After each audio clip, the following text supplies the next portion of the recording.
All right, so today I'm handling an issue with a Ford Focus 2010. This is the SEL. And if you have one of these Fords from 2010, you might run into an issue where the gear shifter will no longer put the car into a gear. So let me show you. Start the car up.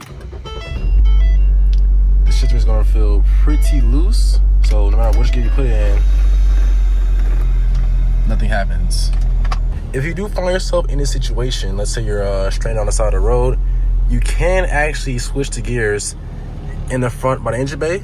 So if you look down here on the right, that right there is actually the transmission switch. So it goes right to the transmission. If you push that up, right now it's in park, you push it up, it'll go to neutral, then reverse, drive, and then the low gear as well. So you can manually adjust that or switch that with your hand. Go from under the car.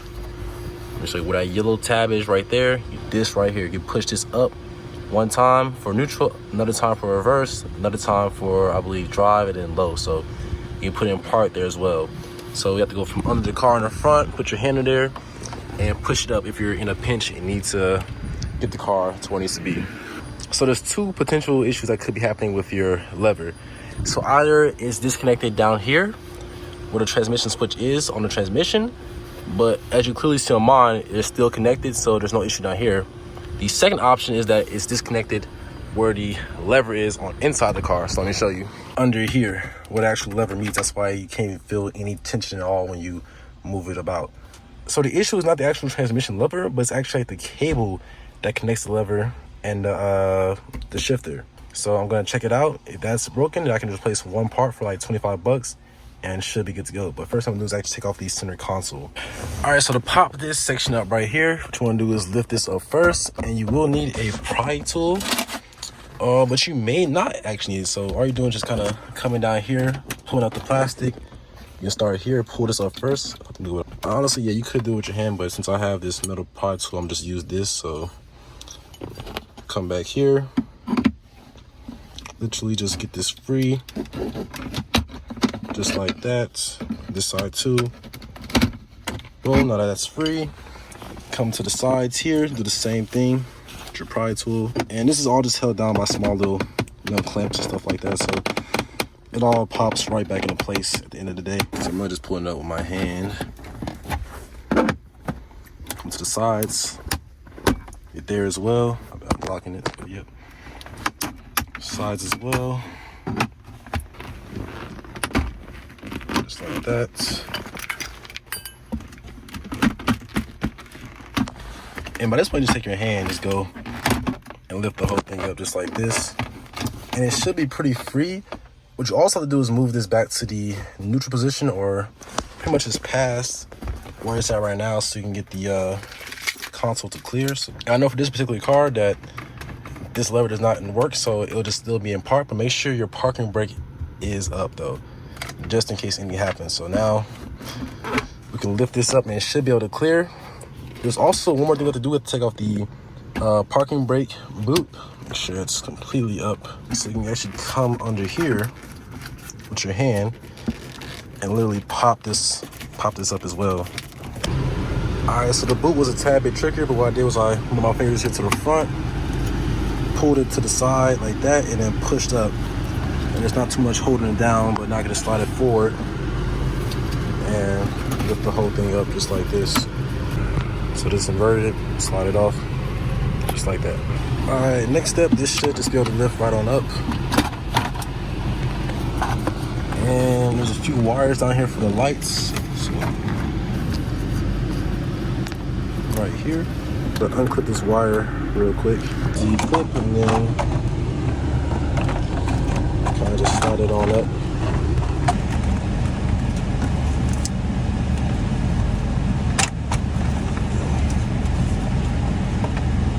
All right, so got the whole console off. After a quick inspection, I kind of just pulled this up right here, get a little more space, but here's your cable right up here.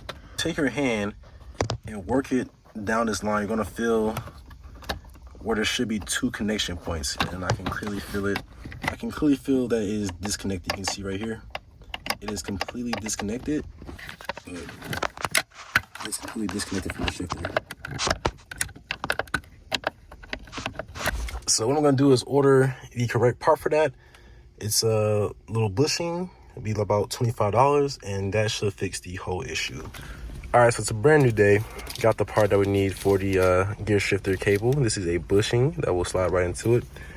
Now, you saw in the last clip, there was a yellow bushing that was still attached to the actual shifter, so I'm going to have to take that off first. So I'm going to take my hand and squeeze it back there, actually remove it.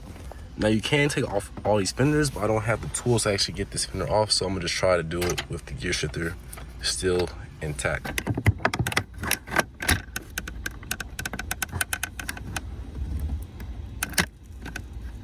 Hopefully you guys can see right here, but I just came in with a pry tool. I'm just gonna break the whole thing up just like that.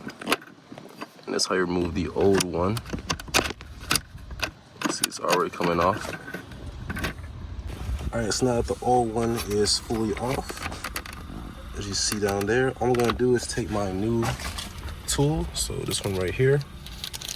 You can find this on Amazon, link in the description below. It's like 25 bucks or so. So all I'm gonna do here is take the side that kind of clamps down or closes up. I'm gonna put it in this plunger right here, and it should just force its way on in. It's pretty much like a rubber material, so it's pretty soft and malleable. There we go. Once you get in there like that, all you wanna do is take your shifter cable. You can see the cable right there. So what I'm gonna do now is actually slide this plunger through the shifter cable. So what I'm gonna do here is take the plunger. Okay, there we go. If you have a toolkit, since I did drop this in there, I went ahead and unbolted the whole side piece, but there's one bolt here, one bolt on the side, and two little tabs that will pop out, so just really rip it off pretty much. And all I'm gonna do is just push it through. So you're gonna hear a little snap, just like that.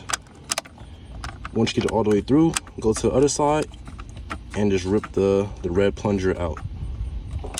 So you can see on this side, you actually you take this part off too, same thing. One bolt right there, one right there to pull the whole thing off, but I shouldn't need to. So next step, just kind of wiggle this plunger off. This might be a little bit challenging, but just work with it. All right, so I finally pulled the plunger out. What I did was just grip it with some scissors.